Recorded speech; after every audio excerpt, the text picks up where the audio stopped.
Welcome to ચેતુસ kitchen. આજે આપણે બનાવશું ઉપમા।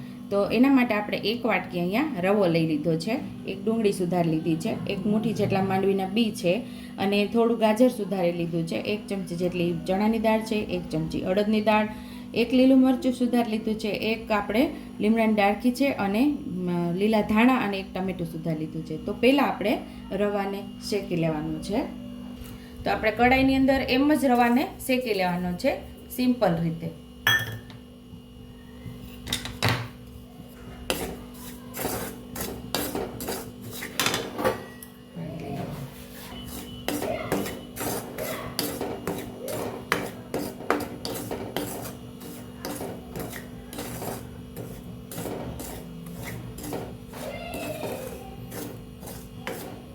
રવાને ખાલી સાદો જ આપણે અહીંયા શેકવાનો છે, એમાં ઘી અથવા તો તેલ કંઈ જ ઉમેરવાનું નથી, આમ જ આપણે રવાને શેકી લેવાનું છે।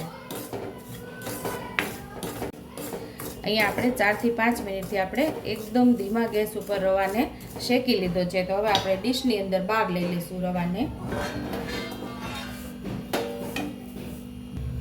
જે વાટકીથી આપણે રવાનો માપ કર્યો એ 3 વાટકી સાઈડ ઉપર પાણી પણ ગરમ થવા રાખી દીધું છે। તો અહીંયા આપણે 2 થી 3 ચમચી જેટલું ઘી ઉમેરશું।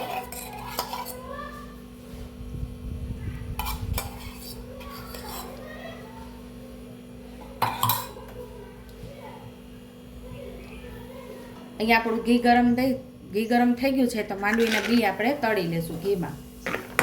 વેટ લોસ કરતા હોય ને એના માટે તો આ ઉપમા બેસ્ટ છે। સવારે તમે નાસ્તાની અંદર ઉપમા લઈ શકો છો, અથવા તો કોઈ વડીલ માટે બનાવવા હોય તો પણ આવી રીતે ઉપમા તમે બનાવી શકો છો।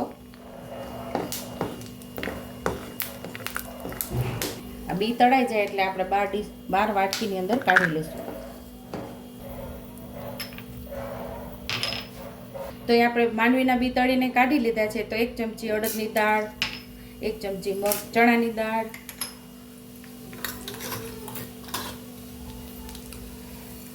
1 નાની ચમચી રાઈ,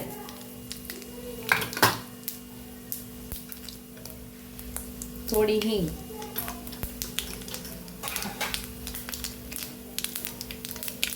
અહીંયા મીઠા લીમડાનું પાણી ઉમેરી દઈશું, લીલું મરચું ઉમેરી દઈશું। અહીંયા આપણે ડુંગળી ઉમેરી દઈશું।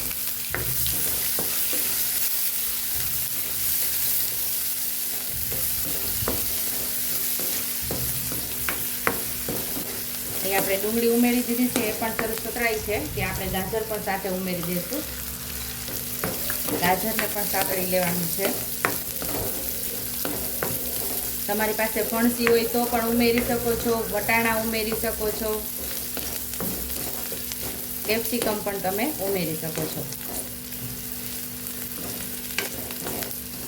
થોડું મીઠું ઉમેરશું।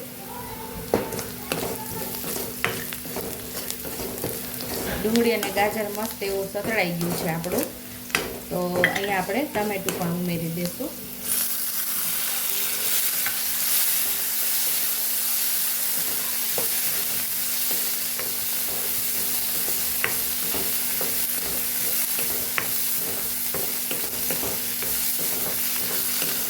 અહીંયા આપણે ટમેટું ઉમેરીને થોડું સાતળી લીધું છે, તો રવો પણ આમાં ઉમેરી દઈશું।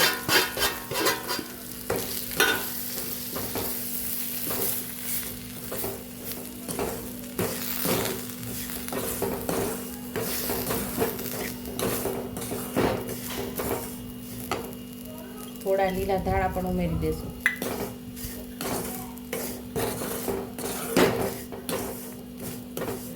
વેજીટેબલ સાથે રવો સરસ મિક્સ થઈ ગયો છે આપણો। તો અહીંયા આપણે લીલા ધાણા પણ ઉમેરી દઈશું।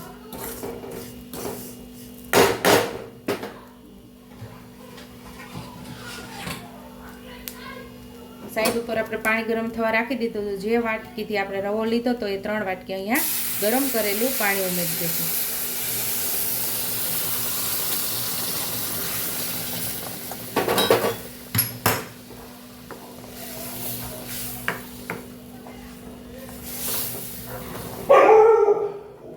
આપણે રવાના ભાગનું મીઠું ઉમેરી દઈશું અને સાવ ધીમા ગેસ ઉપર આપણે એને પાકવા દઈશું.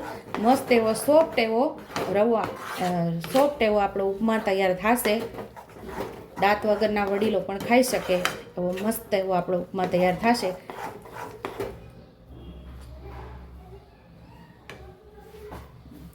ઢાંકીને 2 મિનિટ આપણે થવા દઈશું. તો આપણે 2 મિનિટ ઢાંકીને થવા દીધું છે. હવે આપણે જોઈ લઈશું. તો મસ્ત એવો સોફ્ટ એવો આપણો ઉપમા તૈયાર થઈ ગયો છે.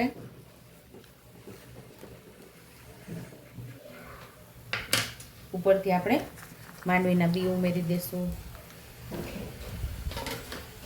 થોડા લીલા ધાણા પણ ઉમેરી દઈશું. તો અહીંયા આપણો ટેસ્ટી એવો ઉપમા તૈયાર થઈ ગયો છે. તો હવે સર્વિંગ પ્લેટમાં આપણે સર્વ કરી લઈશું.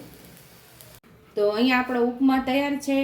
આ વડીલોને તમે ખાવા આપી શકો તો એ પણ ખાઈ શકે છે. કોઈ પણ તમને વેટ લોસ કરવાનું કીધું હોય તો વેટ લોસની અંદર પણ તમે આ ઉપમા ખાઈ શકો છો. જો તમને મારી રેસીપી પસંદ આવી હોય તો મારી રેસીપીને લાઈક કરજો, શેર કરજો, સબસ્ક્રાઈબ કરજો, બેલ આઇકોનને દબાવતા ભૂલતા નહીં અને કમેન્ટ બોક્સમાં કમેન્ટ કરજો કે મારી રેસીપી કેવી લાગી.